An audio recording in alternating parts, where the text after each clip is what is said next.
Hi all, എല്ലാവർക്കും classmate ലേണിംഗിലേക്ക് സ്വാഗതം. നമ്മൾ ഇന്ന് ഒരു പുതിയൊരു സീരീസ് സ്റ്റാർട്ട് ചെയ്യുവാണ്.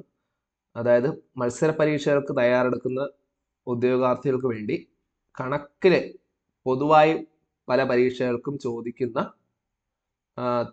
ഏരിയകളിൽ നിന്നുള്ള കോൺസെപ്റ്റുകളാണ് നമ്മൾ ഡിസ്കസ് ചെയ്യുന്നത്. അപ്പം നമ്മൾ ഇന്ന് സ്റ്റാർട്ട് ചെയ്യുന്നത് നമ്പേഴ്സ്, സംഖ്യകളുടെ ക്ലാസിഫിക്കേഷൻ അല്ലെങ്കിൽ അതിൻ്റെ വർഗീകരണത്തിനെ കുറിച്ചുള്ളതാണ്. അപ്പോൾ ഇന്ന് നമ്മൾ മലയാളം മീഡിയം പഠിച്ച വിദ്യാർത്ഥികൾക്കും അല്ലെങ്കിൽ നമ്മുടെ ഇപ്പോൾ മിക്ക PSC പരീക്ഷകളും മലയാളം ലാംഗ്വേജിലാണ് വരുന്നത് അല്ലേ. അപ്പോൾ മലയാളം ലാംഗ്വേജിൽ എങ്ങനെയാണ്, മലയാളത്തിൽ എന്താണ് ഈ സംഖ്യകളുടെയൊക്കെ പേര്, അതിനെക്കുറിച്ചാണ് നമ്മൾ ഇന്ന് നോക്കാൻ പോകുന്നത്. അത് ഏതൊക്കെ സംഖ്യകൾക്ക് എന്തൊക്കെ പേരാണ് വരുന്നത്, ആ ഒരു ക്ലാസിഫിക്കേഷൻ, ആ ഒരു വർഗീകരണമാണ് നമ്മൾ ഇന്ന് നോക്കാൻ പോകുന്നത് കേട്ടോ. അപ്പോൾ പല കോമ്പറ്റേറ്റീവ് എക്സാംസിനും നമുക്കിത് യൂസ്ഫുൾ ആയിരിക്കും. മലയാളം മീഡിയംകാർക്കും ഇംഗ്ലീഷ് മീഡിയംകാർക്കും ഒരുപോലെ ഉപയോഗപ്രദമാകുന്ന ഒരു വീഡിയോ ആയിരിക്കും ഇത്. കാരണം പലർക്കും ഇംഗ്ലീഷ് എന്താണ്, ഇംഗ്ലീഷിൽ ചില ക്ലാസിഫിക്കേഷൻസിലും, അതായത് നമ്പേഴ്സിനെ ഇംഗ്ലീഷിൽ എന്താണ് പറയുന്നത് അറിയാം, മലയാളത്തിൽ എന്താണെന്ന് അറിയില്ല. പരീക്ഷകൾക്ക് മുമ്പ് മലയാളത്തിൽ ഏത് സംഖ്യ എന്ന് ചോദിച്ചു കഴിഞ്ഞാൽ നമുക്ക് പറയാൻ ബുദ്ധിമുട്ടായിരിക്കും അല്ലേ, ഉത്തരം കണ്ടുപിടിക്കാൻ ബുദ്ധിമുട്ടായിരിക്കും. സോ അതിനൊക്കെ സഹായിക്കുന്നൊരു വീഡിയോ സീരീസാണ് നമ്മളിപ്പോൾ സ്റ്റാർട്ട് ചെയ്യുന്നത്. സോ ഇന്ന് നമ്മൾ സംഖ്യകളുടെ വർഗീകരണമാണ് നോക്കുക, ക്ലാസിഫിക്കേഷൻ ഓഫ് നമ്പേഴ്സ്. സോ ഇതിൻ്റെ ഫസ്റ്റ് പാർട്ടാണ് നമ്മൾ നോക്കുന്നത്. അതായത് നമ്മുടെ ശരിക്കുള്ള രേഖീയ സംഖ്യകളെ എങ്ങനെ ക്ലാസിഫൈ ചെയ്തിരിക്കുന്ന കാര്യമാണ് നമ്മളിന്ന് നോക്കാൻ പോകുന്നത്. ശരി, നമുക്ക് സ്റ്റാർട്ട് ചെയ്യാം. സോ ആദ്യം ഫസ്റ്റ് നമുക്ക് വരുന്ന നമ്പേഴ്സ് എണ്ണൽ സംഖ്യകൾ. ഓക്കെ, നിസർഗ സംഖ്യകളെന്നോ എണ്ണൽ സംഖ്യകളെന്നോ പറയാം. അതായത് natural numbers or counting numbers എന്ന് നമ്മൾ പറയുന്നില്ലേ ഇംഗ്ലീഷിൽ, അതിനെയാണ് നിസർഗ സംഖ്യകൾ. നാച്ചുറൽ നമ്പേഴ്സ് മീൻസ് നിസർഗ സംഖ്യകൾ, അല്ലെങ്കിൽ കൗണ്ടിങ് നമ്പേഴ്സ് എണ്ണൽ സംഖ്യകൾ. അപ്പോൾ നിങ്ങൾ ഇതിൻ്റെ മലയാളവും ഇംഗ്ലീഷും പഠിച്ചു വെച്ചിരിക്കുക കേട്ടോ. മലയാളം മീഡിയംകാർ ഇംഗ്ലീഷും പഠിച്ചു വെച്ചിരിക്കുക, ഇംഗ്ലീഷ് മീഡിയംകാർ മലയാളം വേർഡും പഠിച്ചു വെച്ചിരിക്കുക കേട്ടോ. ശരി, അപ്പോൾ എണ്ണൽ സംഖ്യകൾ എന്ന് പറഞ്ഞാൽ നമ്മൾ വസ്തുക്കളെ എണ്ണി തിട്ടപ്പെടുത്താൻ വേണ്ടി നമ്മൾ ഉപയോഗിക്കുന്ന സംഖ്യകളാണെന്ത്, ഈ എണ്ണൽ സംഖ്യകൾ എന്ന് പറയുന്നത്. ഉദാഹരണത്തിന് നമ്മളെന്ത് 1, 2, 3, 4, 5 അങ്ങനെ തുടങ്ങി അനന്തമായിട്ട് പോകുന്ന, ഇൻഫിനിറ്റി വരെ പോകുന്ന നമ്പേഴ്സ് ആണത്. ഇൻഫിനിറ്റി എന്ന് പറഞ്ഞാൽ ഈ കാണുന്ന എന്താണ്, ഇൻഫിനിറ്റി എന്നാണ്, ഈ സിമ്പിളിൻ്റെ പേര് ഇൻഫിനിറ്റി എന്നാണ്. ശരിക്കും ഇതൊരു നമ്പർ ഒന്നുമല്ല കേട്ടോ. ഈ ഇൻഫിനിറ്റി എന്ന് പറഞ്ഞ നമ്പർ ഒന്നുമല്ല. ഇൻഫിനിറ്റി ഉപയോഗിക്കുന്നത് വെച്ചാൽ നമ്മൾ ഈ സംഖ്യകൾ ഇങ്ങനെ പോകുന്നു എന്ന് കാണിക്കാൻ വേണ്ടിയാണ്, അനന്തമായിട്ട് പോകുന്നു, അനന്തതയിലേക്ക് പോകുന്നു എന്ന് കാണിക്കാൻ വേണ്ടിയാണത് ഈ ഇൻഫിനിറ്റി എന്ന് പറയുന്ന ഈ സിമ്പിൾ യൂസ് ചെയ്യുന്നത് കേട്ടോ. ഇതൊരു ചിഹ്നം മാത്രമാണ്, അതായത് ഒരുപാടുണ്ട് എന്ന് കാണിക്കുന്ന ഒരു ചിഹ്നം, അല്ല ഇതൊരു നമ്പർ ഒന്നും അല്ല. ശരി, അപ്പോൾ ഒന്നിൽ തുടങ്ങി ഒന്ന് കൂട്ടി പോകുന്ന നമ്പേഴ്സ് ആണത് എണ്ണൽ സംഖ്യകൾ. അത് വസ്തുക്കളെ എണ്ണാൻ വേണ്ടിയിട്ട് നമ്മൾ ഉപയോഗിക്കുന്നു. കയ്യിൽ എത്ര വിരലുണ്ട്, ഒരു കയ്യിൽ 5 വിരലുണ്ട്. കയ്യിലും കാലിലും കൂടെ എത്ര വിരലുണ്ട്, നമ്മൾ എണ്ണി നോക്കുമ്പോൾ 1, 2, 3, 4 അങ്ങനെ 20 വിരലുകളില്ലേ. സാധാരണയായിട്ട് 20 വിരലുകളാണ് നമ്മൾ കയ്യിലും കാലിലും കൂടെ ഉണ്ടാവുക. അതുപോലെ വസ്തുക്കളെ എണ്ണാനായിട്ട് എത്ര കണ്ണുണ്ട്, നമ്മൾ കുഞ്ഞുങ്ങളെ പഠിപ്പിക്കത്തില്ലേ 1, 2 എന്നൊക്കെ തുടങ്ങി, അങ്ങനെ വസ്തുക്കളെ എണ്ണാൻ വേണ്ടി ഉപയോഗിക്കുന്ന നമ്പേഴ്സ് ആണത് എണ്ണൽ സംഖ്യകൾ. അത് തുടങ്ങുന്നത് ഒന്നിൽ നിന്നാണ്.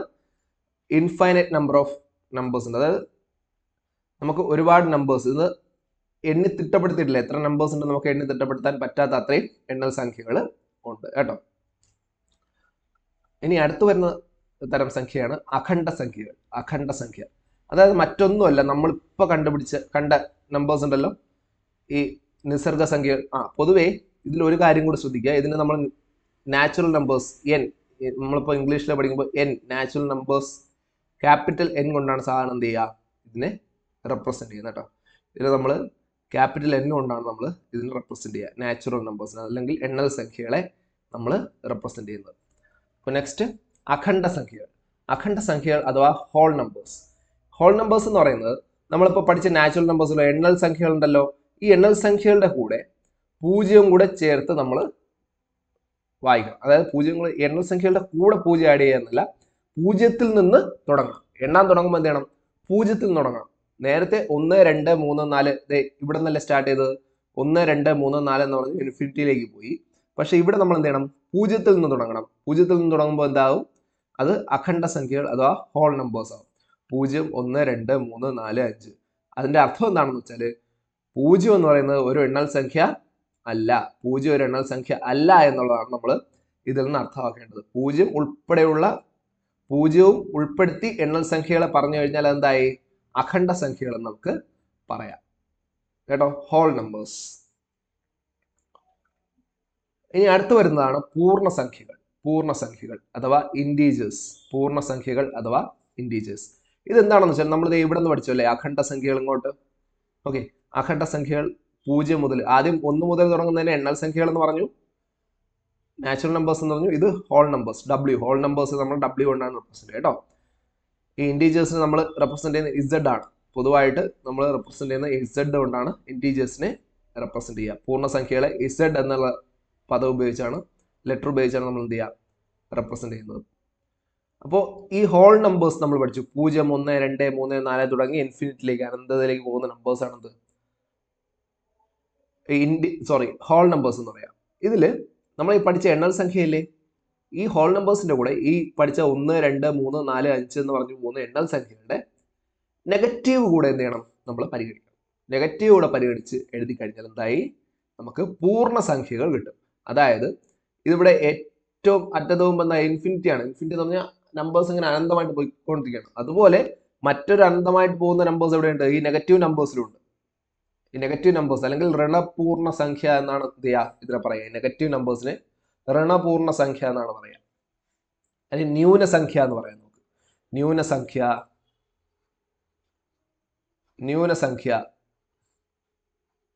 ന്യൂനസംഖ്യകളും എന്ത്, അഖണ്ഡ സംഖ്യകളും ചേരുമ്പോൾ നമുക്ക് എന്ത് കിട്ടും, പൂർണ്ണസംഖ്യ കിട്ടും. ന്യൂനസംഖ്യകളും അഖണ്ഡ സംഖ്യകൾ അല്ലെങ്കിൽ ഋണപൂർണ്ണ സംഖ്യ. ന്യൂനസംഖ്യ എന്ന് പറഞ്ഞു കഴിഞ്ഞാൽ അതിനകത്ത് ഡെസിമൽസ് ഒക്കെ വരും, ദശാംശ സംഖ്യകളൊക്കെ വരാം, ഭിന്നങ്ങൾ വരാം. നമുക്ക് അത് വേണ്ട. ഋണപൂർണ്ണ സംഖ്യ അല്ലെങ്കിൽ എണ്ണൽ സംഖ്യകളുടെ ന്യൂനം, ഓക്കെ, അതും അഖണ്ഡ സംഖ്യകൾ ചേരുമ്പോൾ നമുക്ക് എന്ത് കിട്ടും, പൂർണ്ണസംഖ്യകൾ.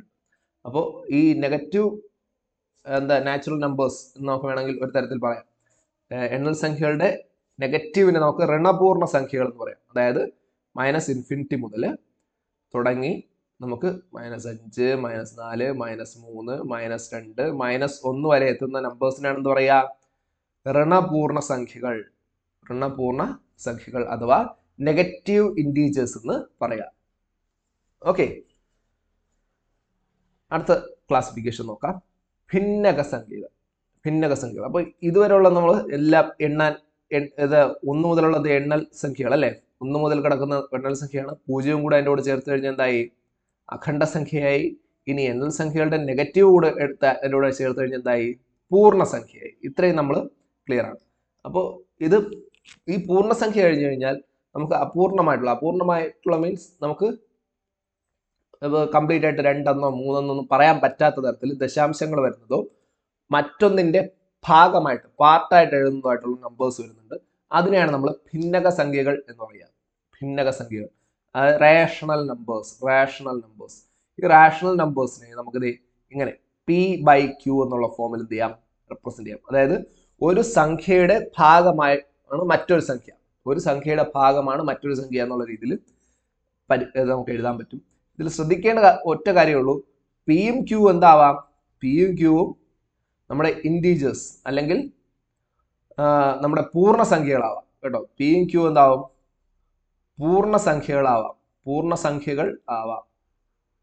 പൂർണ്ണസംഖ്യകളാവണം. പിയും ക്യൂവും പൂർണ്ണസംഖ്യ ആവണം. അതുപോലെ പക്ഷേ താഴെ കിടക്കുന്ന ക്യൂ എന്താവാൻ പാടില്ല, 0 വരാൻ പാടില്ല, 0 ആവാൻ പാടില്ല. ഈ ക്യൂ 0 ആവാൻ പാടില്ല. പിയും ക്യൂവും പൂർണ്ണസംഖ്യ എന്ന് നമ്മൾ തൊട്ട് മുമ്പ് നോക്കി, എന്താണ് ഈ കാണുന്നതാണെന്ത്, പൂർണ്ണസംഖ്യകൾ. ഇതിൽ ഏത് സംഖ്യ വേണോ പിയും ക്യൂവും വരാം. അംശത്തിലും ഛേദത്തിലും, ന്യൂമറേറ്ററിലും ഡിനോമിനേറ്ററിലും എന്ത് ചെയ്യാം, പിയും ക്യൂവും ഈ സംഖ്യകൾ ഏത് വേണോ വരാം. പക്ഷേ ഈ ഛേദത്തിൽ ഡിനോമിനേറ്ററിൽ എന്താവാൻ പാടില്ല, 0 വരാൻ പാടില്ല. ഓക്കെ, 0 വരാൻ പാടില്ല. കാരണം മറ്റൊന്നുമല്ല, P/0 അല്ലെങ്കിൽ എനി വാല്യൂ ബൈ 0, ഏത് സംഖ്യയെ 0 കൊണ്ട് ഹരിച്ചാലും അതിന്റെ ഉത്തരം നമ്മൾ ശരിക്കും പറഞ്ഞാൽ അൺഡിഫൈൻഡ് ആണ്. നമ്മൾ കണ്ടുപിടിച്ചിട്ടില്ല അതിന്റെ ഉത്തരം കണ്ടുപിടിച്ചിട്ടില്ല എന്ന് പറയാം. ഇൻഡിറ്റർമിനേറ്റ് എന്നോ അൺഡിഫൈൻഡ് എന്നോ പറയാം. പിന്നെ ചില കണക്കുകളിൽ ലിമിറ്റ് വെച്ചിട്ട് സെർട്ടൻ ലിമിറ്റ്സിലാണെങ്കിൽ നമ്മൾ അതിനെന്ത് പറയും, ഇൻഫിനിറ്റി എന്നും പറയും. സോ ഇൻഫിനിറ്റി എന്ന് പറഞ്ഞാൽ നമ്പർ അല്ല, ഞാൻ പറഞ്ഞില്ലേ ഇൻഫിനിറ്റി ഒരു നമ്പർ അല്ല. അതുകൊണ്ട് നമുക്ക് അതിനെ കൃത്യമായിട്ട് ഡിഫൈൻ ചെയ്യാൻ പറ്റില്ല കേട്ടോ. ഒരു നിർവചനം നമുക്ക് അതിന് കൊടുക്കാൻ പറ്റാത്തതുകൊണ്ട് നമ്മൾ എന്താണ്, ക്യൂ എന്താവാൻ പാടില്ല, 0 ആവാൻ പാടില്ല, ക്യൂ 0 ആവാൻ പാടില്ല എന്ന് നമ്മൾ പറയുന്നത്. ഓക്കെ, ഇനി ഇതിനകത്ത് P/Q, ഇതിന്റെ എക്സാമ്പിൾസ് നമുക്ക് എന്ത് പറയാം, 1/2 എന്ന് പറയുന്നത് എന്താണ്, ഒരു ഭിന്നക സംഖ്യയാണ് അല്ലേ. 2ൽ 1, 2ൽ 1 അടുത്ത് 4ൽ 3, 3/4 ഇതൊരു ഭിന്നക സംഖ്യയാണ്. 101/192 ഇതൊരു ഭിന്നക സംഖ്യയാണ് അല്ലെ. ഇനി 2/2 എന്ന് പറയുന്നത് എന്താണ്? ഇതൊരു ഭിന്നക സംഖ്യയാണ്. ശരിക്കും ഇതിന്റെ ഉത്തരം എന്താണ് നമുക്ക് വരിക? 1 എന്ന് പറഞ്ഞൊരു പൂർണ്ണസംഖ്യയായിട്ട് അത് മാറും. എനിവേ ഈ കാണുന്ന ആണെന്ത്? ഭിന്നക സംഖ്യ. നമുക്ക് p/q ഒരു അംശവും ഛേദവുമായിട്ട് 2 നമ്പേഴ്സ് എഴുതണം. ആ 2 നമ്പേഴ്സും പൂർണ്ണസംഖ്യകളായിരിക്കണം അല്ലെ. 2 സംഖ്യകളും പൂർണ്ണസംഖ്യ ആയിരിക്കണം. ഛേദത്തിലെ ഒരിക്കലും 0 എന്നുള്ള പൂർണ്ണസംഖ്യ വരാൻ പാടില്ല. ഓക്കെ. ഇനി ഈ സംഖ്യകൾ കാണുന്നില്ലേ? ഈ സംഖ്യകൾ നമുക്ക് എന്ത് ചെയ്യാം? ഈ സംഖ്യകൾ നമുക്ക് ഈ ദശാംശ സംഖ്യകൾ എന്ന് പറയുന്ന ഒരു ക്ലാസിഫിക്കേഷനിലേക്ക് പോകാം. അതായത് 1/2, 1/2 എന്താണ്? അതിൽ 2ൽ 1 എന്ത് പറയാം നമുക്ക്? 0.5 എന്ന് പറയാൻ പറ്റില്ലേ? 0.5 എന്ന് പറയാൻ പറ്റും. ഇനി 3/4 എന്ത് പറയാം നമുക്ക്? 3/4 0.75 എന്ന് പറയാം അല്ലെ. 0.75 ഇങ്ങനെയും പറയാം. അപ്പോൾ ഈ രീതിയിലൊക്കെ നമുക്ക് പറയാം. ഇനി ഈ ഭിന്നക സംഖ്യകൾ റാഷണൽ നമ്പേഴ്സിന് വേറൊരു പ്രത്യേകത എന്ന് വെച്ചാൽ അതിലെ ഈ ദശാംശ സ്ഥാനങ്ങൾ എന്താണ്? ദശാംശ സ്ഥാനങ്ങൾ നമുക്ക് 2 കാര്യങ്ങൾ നമ്മൾ പറയാൻ പറ്റും. ഈ ഭിന്നക സംഖ്യകൾ വരണമെങ്കിൽ ഈ ദശാംശ സ്ഥാനം എന്തായിരിക്കണം? നമുക്ക് എണ്ണി തിട്ടപ്പെടുത്താൻ പറ്റുന്ന ഫൈനൈറ്റ് ആയിരിക്കണം. ഓക്കെ. കൗണ്ടബിൾ ആയിട്ടുള്ള എണ്ണാൻ പറ്റുന്ന അത്രയും സ്ഥാനങ്ങൾ ഉണ്ടെങ്കിൽ അതിനെന്ത് ചെയ്യാം? ഒരു 2 സംഖ്യകളുടെ എന്താണ് അത് 2 സംഖ്യകൾ ഇങ്ങനെ റേഷ്യോ ആയിട്ട് ഇങ്ങനെ എഴുതുമ്പോൾ ഒരു പാർട്ടായിട്ട് എഴുതുമ്പോൾ ഭിന്നകമായിട്ട് എഴുതുമ്പോൾ അതിൻ്റെ ഒരു ദശാംശ സംഖ്യ, ഈ ഭിന്നകങ്ങളുടെ ദശാംശ രൂപം എന്ന് പറയുന്നത് നമുക്ക് എണ്ണി തിട്ടപ്പെടുത്താൻ കഴിയുന്നതായിരിക്കും. എണ്ണി തിട്ടപ്പെടുത്താൻ കഴിയുന്നതായിരിക്കും. തിട്ടപ്പെടുത്താൻ കഴിയണം. എന്നാൽ മാത്രമേ എന്ത് ചെയ്യാൻ പറ്റുള്ളൂ?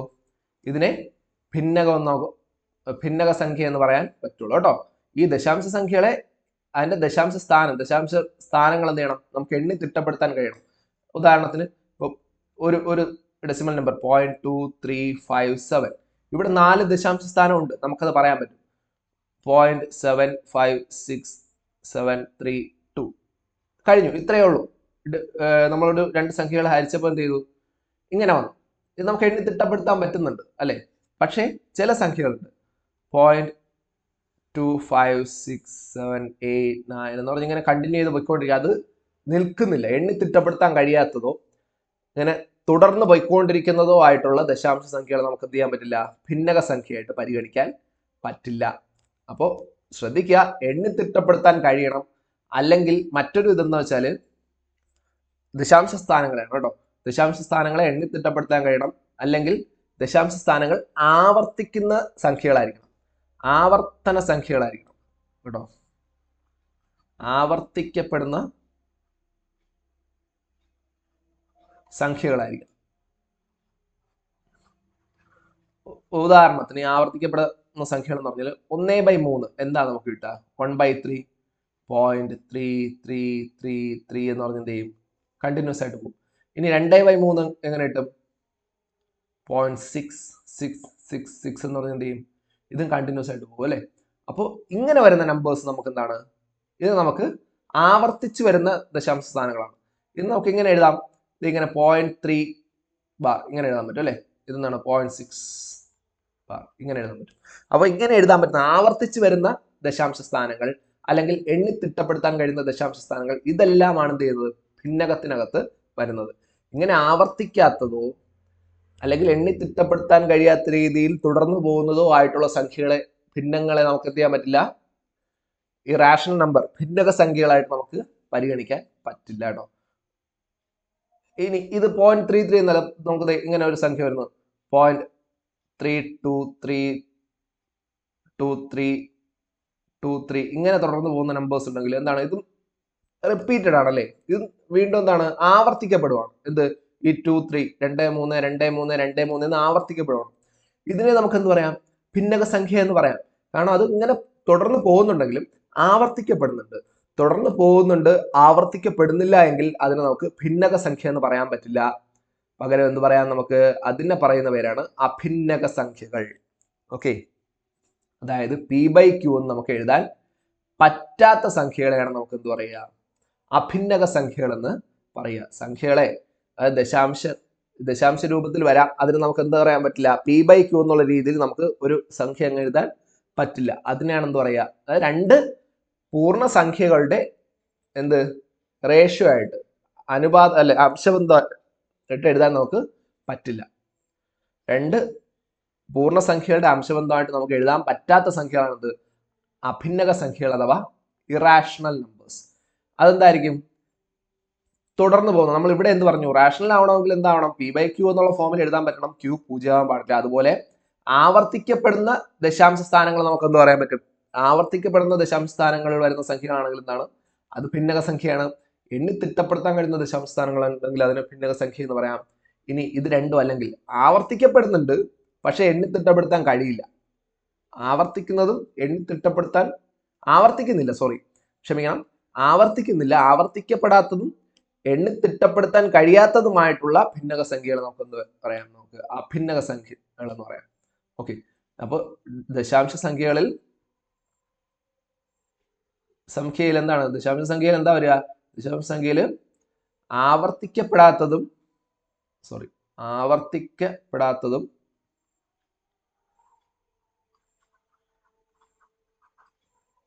എണ്ണി തിട്ടപ്പെടുത്താൻ കഴിയാത്തതുമായിട്ടുള്ള സംഖ്യകൾ. എണ്ണി തിട്ടപ്പെടുത്താൻ കഴിയാത്തതുമായിട്ടുള്ള സംഖ്യകൾ, ദശാംശ സംഖ്യകൾ വന്നു കഴിഞ്ഞാൽ അതിനെന്ത് പറയാം? നമുക്ക് ഇറാഷണൽ നമ്പർ എന്ന് പറയാം. അഭിന്നക സംഖ്യകൾ എന്ന് പറയാം. അഭിന്നക സംഖ്യകൾ. P/Q എന്ന് എഴുതാൻ പറ്റില്ല അതിന് ഒന്നാമത്. കാരണം ഈ P/Qയിൽ രണ്ട് എന്താവില്ല? നമുക്ക് പൂർണ്ണസംഖ്യ ആവണം എന്നുള്ള നിർബന്ധമുണ്ട് കേട്ടോ. പൂർണ്ണസംഖ്യ ആകുന്നില്ല. P-യും Q-വും പൂർണ്ണസംഖ്യ ആയിട്ട് എഴുതാൻ പറ്റില്ല. അത് മാത്രമല്ല, അതിന്റെ ഏതെങ്കിലും ദശാംശ രൂപം എടുത്തു കഴിഞ്ഞാൽ അത് ആവർത്തിക്കപ്പെടാത്തതും എണ്ണി തിട്ടപ്പെടുത്താൻ കഴിയാത്തതുമായിട്ടുള്ള സംഖ്യകൾ വരുന്നതാണത് അഭിന്നക സംഖ്യകൾ. ഉദാഹരണത്തിന് √2, √3, π. ഇതിന്റെയൊക്കെ വിലകൾ. √2ന്റെ വില എന്താണ്? നമ്മൾ പഠിക്കുക 1.414 നമ്മൾ പഠിക്കുന്നുണ്ടെങ്കിലും ഇത് ശരിക്കും 1.414 ആണോ? അല്ല, ഇതിങ്ങനെ കണ്ടിന്യൂ ചെയ്ത് പോകുന്നുണ്ട്. ഇത് ഇവിടുന്ന് ഇതുപോലെ 1414 എന്നല്ല തുറന്നു പോകുന്നത്. പല നമ്പേഴ്സ് ആയിട്ട്, പല സ്ഥലത്ത് പല നമ്പേഴ്സ് ആയിട്ട് തുറന്നു പോകണം. അതുപോലെ 1.732 എന്ന് നമ്മൾ പഠിക്കുന്നുണ്ടെങ്കിലും ഇത് 1.732 എന്നല്ല, അത് വീണ്ടും വേറെ വേറെ നമ്പേഴ്സ് മാറി മാറി വരുന്നുണ്ട്. ഒരേ നമ്പേഴ്സ് ഒരേ പാറ്റേണിലല്ല പോകുന്നത്, മാറി മാറി എൻഡ്ലെസ് ആയിട്ട് പോകുന്നുണ്ട്. കൗണ്ടബിൾ അല്ല, എണ്ണി തിട്ടപ്പെടുത്താൻ കഴിയാത്ത അത്രയും ആവർത്തിക്കപ്പെടാത്തതുമായ എന്താണ് ഇത് തുടർന്ന് പോകുന്നുണ്ട്. അതുപോലെ പൈയുടെ വാല്യൂ 3.14 നമ്മൾ പഠിക്കത്തില്ലേ? 3.14. ഈ 3.14 നിൽക്കുന്നില്ല കേട്ടോ. ഈ വാല്യൂ എന്ത് ചെയ്യും? ഇത് തുടർന്ന് തന്നെ പോയിക്കൊണ്ടിരിക്കും കേട്ടോ. അപ്പോൾ ഇങ്ങനത്തെ നമ്പേഴ്സ്. അഥവാ ഈ പൈക്ക് നമ്മൾ വേറൊരു ഇതുണ്ട്, 22/7 എന്ന് നമ്മൾ പഠിച്ചു വെച്ചിട്ടുണ്ട്. 22/7 എന്നാൽ ഈ 22/7 ശരിക്കും പറഞ്ഞാൽ പൈയുടെ വാല്യൂ ആണോ? അല്ല, അതൊരു ഏകദേശ വിലയാണ് കേട്ടോ. ഏകദേശ വിലയാണ്. പൈയുടെ ഒരു ഏകദേശ വിലയാണെന്ത്? 22/7. അതായത് നമുക്ക് 3.14 എന്ന് പറയുന്ന സംഖ്യ കിട്ടാൻ വേണ്ടിയുള്ള ഒരു ഭിന്നകം നമ്മൾ പരിഗണിച്ച് വെച്ചിരിക്കുന്നതാണ് 22/7. അല്ലാതെ ഇതൊരു പൈയുടെ ശരിക്കുള്ള വില അല്ല 22/7. പൈയുടെ ശരിക്കുള്ള വില 22/7 ആയിരുന്നെങ്കിൽ അതെന്തായനെ? അതൊരു ഭിന്നകമായേനെ. അതൊരിക്കലും ഒരു അഭിന്നകം ആകില്ലായിരുന്നു. അപ്പോൾ ഇത് ഏകദേശ വിലയാണ്. പൈയുടെ 3.14 എന്ന് തുടങ്ങി പോകുന്ന ദശാംശ സംഖ്യയുടെ അടുത്ത് നിൽക്കുന്ന ഒരു ഏകദേശ ഭിന്നക രൂപമാണ് 22/7. അല്ലാതെ പൈയുടെ ശരിക്കുള്ള വില അല്ല, ഏകദേശ വിലയാണ് കേട്ടോ. അപ്പോൾ ഇതൊക്കെയാണ് എന്ത്? അഭിന്നക സംഖ്യകൾ എന്ന് പറയുന്നത്. ഇനി വരുന്നതെന്ന് വെച്ചാൽ രേഖീയ സംഖ്യകൾ. ഈ രേഖീയ സംഖ്യ എന്ന് പറഞ്ഞാൽ ഈ രേഖീയ സംഖ്യ ഒരു സംഖ്യാരേഖയിൽ നമുക്ക് അടയാളപ്പെടുത്താൻ പറ്റുന്ന നമ്പേഴ്സിനെ അല്ലെങ്കിൽ സംഖ്യകളെല്ലാം നമുക്ക് എന്ത് പറയാം? രേഖീയ സംഖ്യകൾ എന്ന് നമുക്ക് പറയാം. ഒരു സംഖ്യാരേഖയിൽ നമുക്ക് അടയാളപ്പെടുത്താൻ പറ്റുന്ന സംഖ്യകളാണ് രേഖീയ സംഖ്യകൾ എന്ന് പറയുന്നത്. നോക്കൂ, ഇവിടെ ഞാൻ സംഖ്യാരേഖയിൽ കാണിച്ചിട്ടുണ്ട് 0. ഈ 1 മുതൽ പോകുന്ന നമ്പേഴ്സ് നമ്മൾ എന്ത് പറഞ്ഞു? 1 മുതൽ സ്റ്റാർട്ട് ചെയ്ത് പോകുന്ന നമ്പേഴ്സിന് നമുക്ക് നാച്ചുറൽ നമ്പേഴ്സ് എന്ന് പറഞ്ഞു, അഥവാ കൗണ്ടിങ് നമ്പേഴ്സ്, എണ്ണൽ സംഖ്യകൾ അഥവാ നിസർഗ സംഖ്യകൾ എന്ന് പറഞ്ഞു. 0 കൂടി ചേർത്ത് വരുമ്പോൾ അതിന് നമുക്ക് എന്ത് പറയാം? 0ൽ നിന്ന് തുടങ്ങുമ്പോൾ അതിന് അഖണ്ഡ സംഖ്യകൾ എന്ന് പറഞ്ഞു, ഹോൾ നമ്പേഴ്സ്. ഇനി ഈ നെഗറ്റീവ് നമ്പേഴ്സും പോസിറ്റീവ് നമ്പേഴ്സും എല്ലാം ചേർത്ത് വരുമ്പോൾ നമുക്ക് അതിന് എന്ത് പറയാം? നമുക്ക് ഇൻറ്റീജേഴ്സ് എന്ന് പറയും. ഇൻറ്റീജേഴ്സ് അഥവാ പൂർണ്ണസംഖ്യകൾ നമ്മൾ പറഞ്ഞു അല്ലെ? പൂർണ്ണസംഖ്യകൾ നമ്മൾ പറഞ്ഞു. ഇനി നോക്കൂ, ഈ രേഖീയ സംഖ്യ എന്ന് പറഞ്ഞാൽ നമ്മൾ ഇതുവരെ പഠിച്ച സംഖ്യകളെല്ലാം എന്താണ്? രേഖീയ സംഖ്യകളാണ്. അതായത് പൊതുവെ പറഞ്ഞു കഴിഞ്ഞാൽ ഈ രേഖീയ സംഖ്യകളെ രണ്ടായിട്ടാണ് തിരിച്ചിരിക്കുക, റാഷണൽ ആൻഡ് ഇറാഷണൽ. അതായത് ഭിന്നകങ്ങളും അഭിന്നകങ്ങളും. ഈ അഭിന്നകമായിരുന്നാലും ഭിന്നകമായിരുന്നാലും അതെല്ലാം എന്ത് ചെയ്യും, ഈ നമ്പർ ലൈനകത്ത് വരും കേട്ടോ. ഈ നമ്പർ ലൈൻ സംഖ്യാരേഖയ്ക്കകത്ത് വരും. രേഖീയ സംഖ്യകൾ നമുക്ക് അതിനെ പറയാം. ഉദാഹരണത്തിന് ഇവിടെ 0 ഉണ്ടല്ലോ, നമുക്ക് 0.5 ദശാംശ രൂപം 0.5 പറഞ്ഞെങ്കിൽ എന്ത് ചെയ്യാം, ഇത് ഇവിടെ വരാം 0.5. ഇനി മൈനസ് 0.5 എവിടെ വരും, -0.5. ഇത് ഇവിടെ -0.5 വരും അല്ലേ. അടുത്ത് നമുക്കിപ്പോ -3/2 വരും. -3/2 അല്ലേ വേണ്ടത്. -3/2 എന്ന് പറയുന്നത് -1.5 ആണ്. ഇവിടെ വരും, ഇവിടെ വന്നാലും -3/2 വരും ഈ ഒരു പോയിന്റിൽ. ഇനി നമുക്ക് വേറൊരു നമ്പർ എടുക്കണമെങ്കിൽ പൈയുടെ വാല്യൂ എടുക്കണം. പൈയുടെ വാല്യൂ എന്ത് ചെയ്യും, പൈ ഇത് ഇവിടെ വരും 3.14. ഈ 3യുടെ അടുത്തായിട്ട് വരും കേട്ടോ, കുറച്ചുകൂടെ അടുത്തായിട്ട് വരും. ഇവിടെ ഏകദേശം ഇവിടെ ആയിട്ട് വരും എന്ത്, പൈയുടെ വാല്യൂ ഇവിടെ വരും. ഇനി √2ന്റെ വാല്യൂ ഇവിടെ വരാം, അല്ലെ √3യുടെ വാല്യൂ എന്ത് വരാം 1.732 അല്ലെ, √3 ഇവിടെ √3 വരും. അപ്പൊ ഇങ്ങനെ ഭിന്നകങ്ങളും അഭിന്നകങ്ങളും എല്ലാം നമുക്ക് എന്ത് വരും, രേഖീയ സംഖ്യകളിൽ വരും. രേഖീയ സംഖ്യയിൽ എന്ത് ചെയ്യും, ഭിന്നകങ്ങളും അഭിന്നകങ്ങളും എല്ലാം വരും. ഓക്കെ, അപ്പോൾ ഇത് നമുക്ക് ഇതിന്റെ ഒരു ഫ്ലോ ചാർട്ട് പോലെ ഇതിന്റെ ക്ലാസിഫിക്കേഷൻ പഠിക്കാം. അപ്പൊ രേഖീയ സംഖ്യ എന്താണ്, ഈ ഭിന്നകങ്ങളുടെയും അഭിന്നകങ്ങളുടെയും ഗണമാണ്. അപ്പൊ ഈ ഭിന്നകങ്ങളുടെ അകത്താണ് എന്ത് വരുന്നത്, നമ്മുടെ ഹോൾ നമ്പേഴ്സ് വരുന്നത്, പൂർണ്ണസംഖ്യകൾ വരുന്നത്. പൂർണ്ണസംഖ്യകൾക്കകത്താണ് അഖണ്ഡസംഖ്യകൾ വരുന്നത്. അഖണ്ഡസംഖ്യകൾക്കകത്താണ് എന്ത് വരുന്നത്, നമ്മുടെ എണ്ണൽ സംഖ്യകൾ വരുന്നത്. അപ്പൊ ആ ക്ലാസിഫിക്കേഷൻ ഇങ്ങനെയാണ് വരിക. രേഖീയ സംഖ്യകളുണ്ട് നമുക്ക്. രേഖീയ സംഖ്യകൾ നമുക്ക് എന്തായിട്ട് ക്ലാസിഫൈ ചെയ്യാം, രേഖീയ സംഖ്യകളെ ഭിന്നകങ്ങളായിട്ടും അഭിന്നകങ്ങളായിട്ടും ക്ലാസിഫൈ ചെയ്യാം. അതായത് P/Q എന്ന് എഴുതാൻ പറ്റുന്ന നമ്പേഴ്സ്, അതിൽ ദശാംശ സ്ഥാനങ്ങൾ എണ്ണി തിട്ടപ്പെടുത്താൻ കഴിയും. ഇനി ആവർത്തിക്കപ്പെടുന്ന ദശാംശ സ്ഥാനങ്ങൾ ഉണ്ടെങ്കിൽ, എണ്ണി തിട്ടപ്പെടുത്താൻ കഴിയാതെ ആവർത്തിക്കപ്പെടുന്ന ദശാംശ സ്ഥാനങ്ങളുള്ള സംഖ്യകളാണെങ്കിൽ അതും ഭിന്നകത്തിനകത്ത് തന്നെ വരും. ഇനി അഭിന്നകങ്ങൾ എന്ന് പറഞ്ഞാൽ എന്താണ്, P/Q എന്ന് എഴുതാൻ പറ്റാത്ത സംഖ്യകളാണ്. അതിന്റെ ദശാംശ സ്ഥാനങ്ങൾ ആവർത്തിക്കപ്പെടാതെ തുടർന്നു പോകുന്നുണ്ട്. ആ തരത്തിലാണ് അഭിന്നക സംഖ്യകൾ വരുന്നത്. ഇനി ഈ ഭിന്നക സംഖ്യകൾക്കകത്താണ് പൂർണ്ണസംഖ്യയും ദശാംശ സംഖ്യയും വരുന്നത് കേട്ടോ. പൂർണ്ണസംഖ്യ എന്ന് പറഞ്ഞാൽ ഇൻഡീജേഴ്സും അടുത്ത ദശാംശ സംഖ്യകളും വരുന്നത്. ഇനി ഈ പൂർണ്ണസംഖ്യകളാണ് നമുക്ക് രണ്ടായിട്ട് തരംതിരിക്കുക. എന്താണ്, അഖണ്ഡ സംഖ്യകൾ, നമ്മൾ പഠിച്ച 0, 1, 2, 3 എന്ന് പറയുന്ന അഖണ്ഡ സംഖ്യകളും ഋണപൂർണ്ണ സംഖ്യകൾ, അതായത് നെഗറ്റീവ് നമ്പേഴ്സ് -1, -2 എന്ന് പറയുന്ന നെഗറ്റീവ് നമ്പേഴ്സ്, ന്യൂനസംഖ്യകളും വരുന്നത്. ഏത്, എണ്ണൽ സംഖ്യകളുടെ ന്യൂനങ്ങളും കൂടെ വരുന്നതാണ് ഇത് ഋണപൂർണ്ണ സംഖ്യകൾ എന്ന് പറയാം. ഇനി അഖണ്ഡ സംഖ്യകൾ നമുക്ക് എങ്ങനെ തിരിക്കാം, 0, 1, 2, 3 എന്ന് പറയുന്നത് 1, 2, 3 മുതൽ തുടങ്ങി കഴിഞ്ഞാൽ എന്തായി, അത് എണ്ണൽ സംഖ്യയായി. അതിന്റെ കൂടെ ഒരു 0 കൂടി ചേർത്ത് എന്തായി, അത് അഖണ്ഡ സംഖ്യയായി. അപ്പോൾ ഇതാണ് സംഖ്യകളുടെ തരംതിരിവ് അല്ലെങ്കിൽ വർഗീകരണം എന്ന് പറയുന്നത്. ഇനി വരുന്നതെന്ന് പറഞ്ഞാൽ, ഇനി വരുന്നത് നമ്മുടെ പ്രൈം നമ്പേഴ്സ് എന്നൊക്കെ നിങ്ങൾ പറഞ്ഞ് പഠിച്ചിട്ടുള്ള നമ്പേഴ്സ് ആണ്. അത് നമുക്ക് എന്താണ്, ഭാജ്യസംഖ്യ എന്ന് പറഞ്ഞു പോകുന്ന നമ്പേഴ്സ്. അത് ശരിക്കും ഈ സംഖ്യകളുടെ ക്ലാസിഫിക്കേഷനിൽ വർഗീകരണത്തിനകത്ത് വരുന്നതല്ല. അത് ഈ പൂർണ്ണസംഖ്യകൾക്കകത്തോ എണ്ണൽ സംഖ്യകൾക്കകത്തോ ഒക്കെ വരുന്ന സംഖ്യകളാണെന്ത്, ഈ അഭാജ്യസംഖ്യ, ഭാജ്യസംഖ്യ, ഈവൻ നമ്പേഴ്സ്, ഇരട്ട സംഖ്യ, ഒറ്റ സംഖ്യ എന്ന് പറയുന്ന ക്ലാസിഫിക്കേഷൻ. അത് നമുക്ക് എന്ത് ചെയ്യാം, അടുത്തൊരു വീഡിയോയിൽ അതിനെക്കുറിച്ച് ഡിസ്കസ് ചെയ്യാം. കാരണം ശരിക്കുള്ള ക്ലാസിഫിക്കേഷൻ, ശരിക്കുള്ള വർഗീകരണം ഇങ്ങനെയാണ് വരുന്നത് സംഖ്യകളുടെ കേട്ടോ. അപ്പോൾ ഈ വീഡിയോ എല്ലാവർക്കും ഇഷ്ടമായെന്ന് വിചാരിക്കുന്നു. അപ്പോൾ നിങ്ങളുടെ ഫ്രണ്ട്സ് കോമ്പറ്റേറ്റീവ് എക്സാംസിനൊക്കെ PSC, SSC, നമ്മുടെ പല കോമ്പറ്റേറ്റീവ് എക്സാംസ് വരുന്നില്ലേ, 10ാം ക്ലാസ് ലെവലായിരുന്നാലും +2 ലെവലായിരുന്നാലും, നിങ്ങൾക്ക് ഏതിനായിരുന്നാലും ബേസിക് മാത്തമാറ്റിക്സ് അല്ലെങ്കിൽ ബേസിക് മാത്തമാറ്റിക്സിനെ കുറിച്ച് അറിയാൻ താല്പര്യമുള്ള എല്ലാവർക്കും എന്ത് ചെയ്യുക, ഈ വീഡിയോ ഷെയർ ചെയ്ത് കൊടുക്കുക. വീഡിയോ ഇഷ്ടമായെങ്കിൽ ലൈക്ക് ചെയ്യുക, ഡൗട്ട് ഉണ്ടെങ്കിൽ കമൻറ്റ് ചെയ്യുക. അപ്പോൾ നമുക്ക് ഇതിൻ്റെ അടുത്തൊരു ക്ലാസിഫിക്കേഷൻ നമുക്ക് അടുത്ത വീഡിയോയിൽ ഡിസ്കസ് ചെയ്യാം. Okay, thank you.